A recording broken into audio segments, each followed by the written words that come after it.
السلام عليكم ورحمة الله وبركاته. ازيكم يا حبايبي؟ عاملين ايه؟ يا رب وانا بكلمكم تبقوا في احسن حال واحسن صحة. جيت لكم النهارده بفكرة حلوة قوي. لو بعد ما نضفت البط وغسلتها، بتجيبي شوية ملح ابيض بقى، وتروحي تعكمه بالبطاية وتسيبيها حوالي نص ساعة ساعة في التلاجة كده. ده بتشرب منها فيها بقى، تخلي البطاية متملحة كده، مش متملحة زي السردين، لا بتخلي لها طعم في الاكل يعني. دي بالطريقة الفلاحي.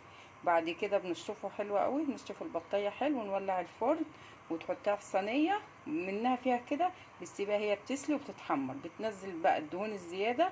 لو انت عايزه الشوربه خفيفه ما تبقاش دسمه عشان تعرفي تطبخي بيها.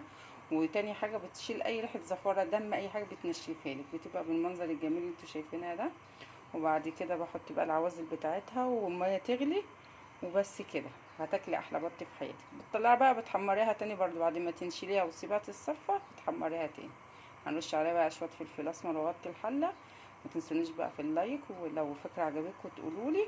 السلام عليكم ورحمه الله وبركاته.